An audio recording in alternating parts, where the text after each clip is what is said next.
નમસ્તે મિત્રો, રોની રેસીપી વ્લોગમાં સ્વાગત છે તમારું। તો આજે આપણી રેસીપીમાં ખાંડવી બનાવીશું। શું તમારે પણ પરફેક્ટ નથી બનતી?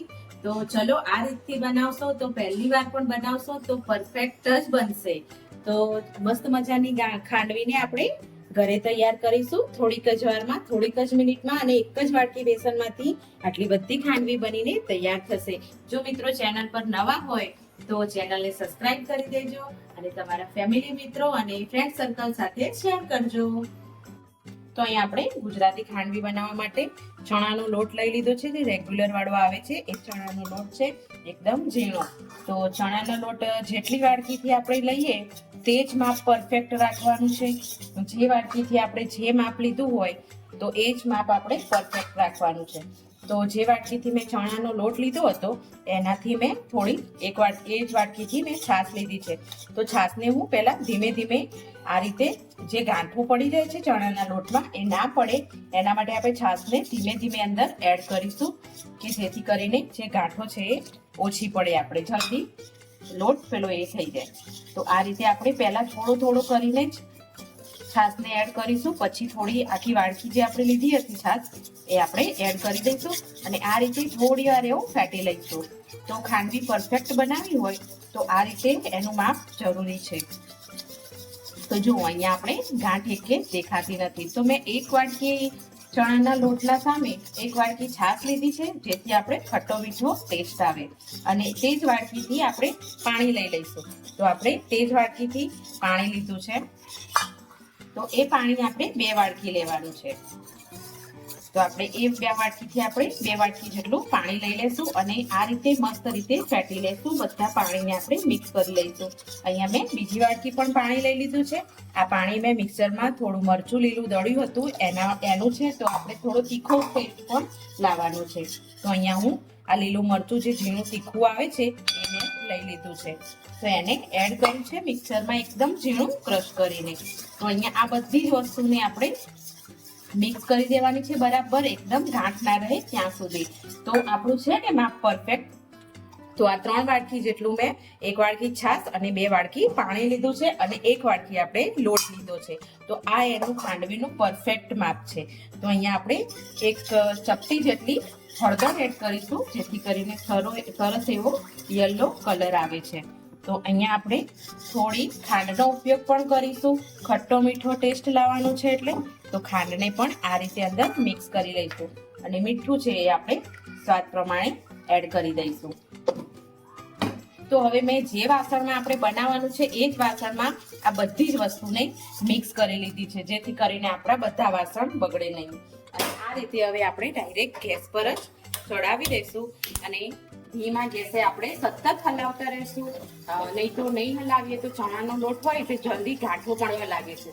તો આપણે સતત આ લોટને આ મિશ્રણને હલાવતા જ રહીશું। તો આપણે ધીમા ગેસે આ થાય છે ત્યાં સુધી આપણે એક થાળીઓને ગ્રીસ કરી લઈએ તેલથી। તો એ પ્રોપર આપણે તૈયારી કરી લઈએ। ચલો તો હું એ પણ બતાવી દઉં। તો આ રીતે મેં એક જ સાઈઝની 3 થાળી લઈ લીધી છે। તમારા ઘરે કોઈ પણ ડીશ હોય, વાસણ હોય તો પણ ચાલે છે। તો એના ઉપર તેલ લગાવી અને આ રીતે થાળીને આપણે એકદમ સરસ રીતે બધી બાજુ કરી લઈશું। તો આપણી ખાંડવી છે એકદમ શાઇન વાળી બને અને સરસ એવી થાય।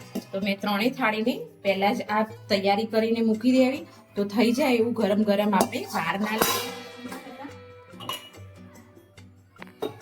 તો આપણે અહીંયા જોઈએ તો આપણે 5 મિનિટ થઈ ગયું છે અને આપણું જે મિશ્રણ આપણે બનાવ્યું હતું એ એકદમ ઘટ થવા લાગ્યું છે।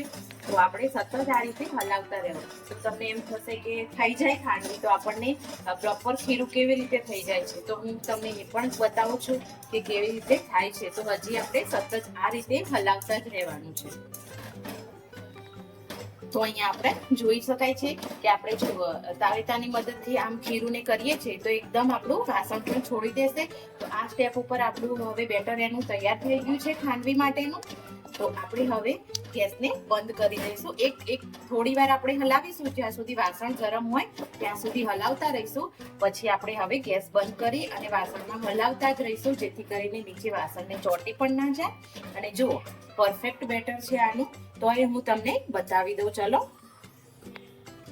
તો અહીંયા આપણે તમને ખબર આઈડિયા ના આવે તો અહીંયા આપણે ડીશ ઉપર આવી રીતે લગાવી લેશું. જે બેટર આપણે બનાવ્યું છે એને આ રીતે ડીશ ઉપર પાથરી લેશું અને 2 થી 3 મિનિટ સુધી આમ જોઈ લઈશું કે થઈ ગયું છે કે નહીં આપણું મિશ્રણ, તો તમને આઈડિયા આવી જશે. તો અહીંયા આપણું બેટર તૈયાર છે ખાંડવી માટેનું. તો હવે આપણે ગેસની ફ્લેમ બંધ કરી દઈશું.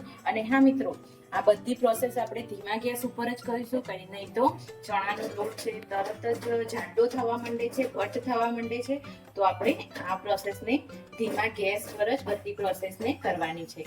તો હવે આપણે જે મિશ્રણ કાઢ્યું હતું તેને આપણે જોઈ લઈએ કે આપણું મિશ્રણ થઈ ગયું છે કે નહીં. તો અહીંયા આપણે જુઓ, આ જોઈએ તો આ રીતે સરસ એવી પ્લેટની છોડી દે છે અને સરસ એવું આપણું ખાંડવીનું બેટર તૈયાર થઈ ગયું છે. જો એકદમ નાની એવી સરસ એવી આમાંથી ખાંડવી બનીને તૈયાર થઈ છે મિત્રો.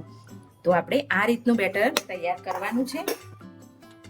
તો હવે આપણે આ રીતે થાળી ઉપર થોડું થોડું બેટર લઈ અને થાળી ઉપર આ રીતે ગ્રીસ કરી લઈશું. તો અહીંયા આપણે જોઈ શકીએ છીએ આપણે એક જ વાડકી બેસનમાંથી 5 થાળી તૈયાર કરી દીધી છે. મેં અહીંયા 2 બીજી ડીશો લીધી છે અને આ રીતે એકદમ બહારથી મોંઘી ખાંડવી લાવીને ખાઈએ એના કરતાં એક જ વાડકી ચણાના લોટમાંથી 5 થાળી તૈયાર થઈ જાય છે અને એકદમ ઘરની ચોખ્ખી અને થોડી મહેનત થાય. હા, તમે પહેલી વાર પણ બનાવશો ને આ રીતે તો પરફેક્ટ જ બનશે મિત્રો. તો આ રીતે આપણે બધી જ થાળીઓને આ રીતે તેલથી ગ્રીસ કરી અને ઉપર ખાંડવીને પાથરી દેવાની છે. હવે આને આપણે આ રીતે કટ લગાવીશું અને આપણે 10 મિનિટ માટે આ વસ્તુને થોડી વાર સુકાવા દઈશું, પછી જ આપણે આને રોલ કરીશું. આ રીતે કટ લગાવી લઈશું. તો આપણે 10 મિનિટ થઈ ગયું છે. તો આપણે કાપા પાડ્યા હતા અને એ જ કાપાથી આપણે આ રીતે ખાંડવીને ઉખાડીશું અને આ રીતે રોલ કરતા જઈશું. જે રીતે આપણે બજારમાંથી લાવીને ખાઈએ છીએ ને એ જ રીતે આપણે આ રીતે બધા જ રોલ કરી લઈશું ધીમે ધીમે કરીને. તો અહીંયા આપણે એક વઘાર કરીશું એના માટે. તો અહીંયા આપણે પેનમાં થોડું વાસણમાં આપણે વઘારિયામાં તેલ લઈ લીધું છે. તો આપણે રાઈ લઈ લઈશું, 1 ચમચી જેટલી રાઈ લઈ લીધી છે અને ગેસને આપણે બંધ કરી દઈશું. અને લીલા મરચાં મોટી સાઈઝમાં મેં સમારીને રાખ્યા હતા. તો થોડા આપણે ચટકવા દઈશું મરચાંની અને સીધા આપણે ખાંડવી ઉપર આ રીતે નાખી દેવાના છે. વઘારને આપણે રેડી લઈશું અને થોડા કોથમીરના પાનથી સ્પ્રિંકલ કરી લઈશું. તો આપણી ખાંડવી મસ્ત મજાની ઘરે તૈયાર છે. તો અહીંયા મારા જોડે ટોપરાનો છીણ પડ્યું હતું, જે લીલું ટોપરું આવે છે નાળિયેર એનું, તો એનાથી મેં થોડું ગાર્નિશ કરી લીધું છે. તો સરસ એવી ખાંડવી તૈયાર છે મિત્રો.